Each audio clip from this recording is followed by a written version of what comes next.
Hyderabad Suchitra circle కి ఒక విశేషం. మీ లలిత జ్యువెలరీ సుచిత్ర సర్కిల్ కి వచ్చేసింది. ఆగస్ట్ 18న బ్రహ్మాండమైన ప్రారంభోత్సవం. Lalitha jewellery, A block, green park avenue, Suchitra road. మీ లలిత జ్యువెలరీలో ధరలు చెక్ చేయండి.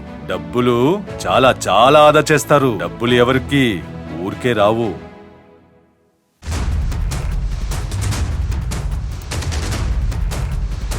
తెలంగాణలో గత ప్రభుత్వం చేపట్టిన ఫోన్ ట్యాపింగ్ కేసులో కొత్త కోణాలు వెలుగులోకి వస్తున్నాయని హైకోర్టుకు తెలిపింది రాష్ట్ర హోంశాఖ. ఈ కేసులో నిందితులుగా ఉన్నా తప్పించుకుని విదేశాల్లో తిరుగుతున్న వారందరినీ పట్టుకుంటామని స్పష్టం చేశారు. నిందితులు తమ వ్యక్తిగత ఎజెండాలను అమలు చేసుకోవడంతో పాటు అప్పటి అధికార పార్టీ బీఆర్ఎస్ కు సహాయం చేయడానికి ఈ అక్రమాలకు పాల్పడ్డట్లు హైకోర్టుకు తెలిపారు. కొత్తగా వెలుగులోకి వచ్చిన సమాచారంతో అనుబంధ ఛార్జ్షీట్ దాఖలు చేస్తామన్నారు హోంశాఖ స్పెషల్ చీఫ్ సెక్రటరీ.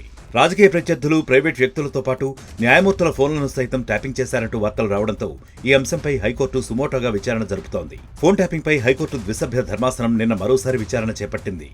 ఇప్పటికే ఒకసారి రాష్ట్ర ప్రభుత్వం తరపున హైదరాబాద్ పోలీస్ కమిషనర్ కౌంటర్ దాఖలు చేయగా, తాజాగా హోంశాఖ స్పెషల్ చీఫ్ సెక్రటరీ కౌంటర్ దాఖలు చేశారు. ట్రయల్ కోర్టులో ఇప్పటికే ఛార్జ్షీట్ దాఖలు చేసినట్లు హోంశాఖ తెలిపింది. ఈ కేసులో ఏవన్గా ఉన్న ప్రభాకర్ రావు సహా నిందితులందరూ తమ వ్యక్తిగత ఎజెండాలను అమలు చేయడంతో పాటు అప్పటి అధికార పార్టీ బీఆర్ఎస్ లక్ష్యాలను సాధించడానికి పనిచేశారని కోర్టుకు నివేదిక ఇచ్చారు. ట్యాపింగ్ కార్యకలాపాలు నిర్వహించేందుకు గుర్తింపు పొందిన అధికారిగా ఉన్న ప్రభాకర్ రావు వామపక్ష తీవ్రవాదంపై నిఘా అన్న సాకుతో ఎలాంటి అనుమతి లేకుండా ఇష్టానుసారం వ్యవహరించినట్లు నివేదికలో పేర్కొన్నారు.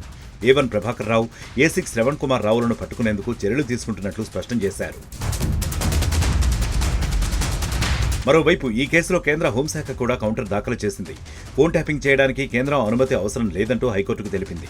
అయితే ఈ మొత్తం వ్యవహారంలో కేంద్రాన్ని రాష్ట్ర ప్రభుత్వం అసలు సంప్రదించలేదంటూ కేంద్ర హోంశాఖ హైకోర్టుకు స్పష్టతనిచ్చింది. పోలీసులు దాఖలు చేసిన కౌంటర్లలో ఎక్కడా కేంద్రం ప్రస్తావన లేదని నివేదిక ఇచ్చింది. అయితే కొన్ని ప్రత్యేక పరిస్థితుల్లో ఫోన్ ట్యాపింగ్ చేయడానికి కేంద్ర రాష్ట్ర ప్రభుత్వాలకు ప్రత్యేక అధికారం ఉందని తెలిపింది. రాష్ట్ర ప్రభుత్వాల పరిధిలో చేపట్టే ట్యాపింగ్ కు తమ అనుమతి అవసరం లేదంది.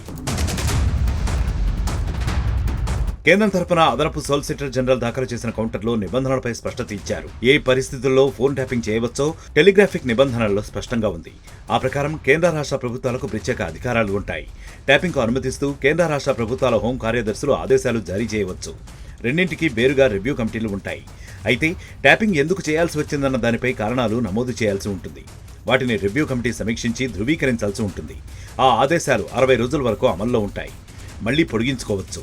అలా గరిష్టంగా 180 రోజుల వరకు పొడిగించుకునే వెసులుబాటు ఉంది. ట్యాపింగ్ తాలూకా రికార్డులను 6 నెలల్లో ధ్వంసం చేయవచ్చు. కేంద్రం టెలికమ్యూనికేషన్ చట్టం 2023 ఆ ఏడాది జూన్ 21 నుంచి అమల్లోకి వచ్చింది. ఇంకా నిబంధనలు రూపొందించినందున అప్పటి వరకు ప్రస్తుతం అమల్లో ఉన్న టెలిగ్రాఫ్ నిబంధనలే వర్తిస్తాయి.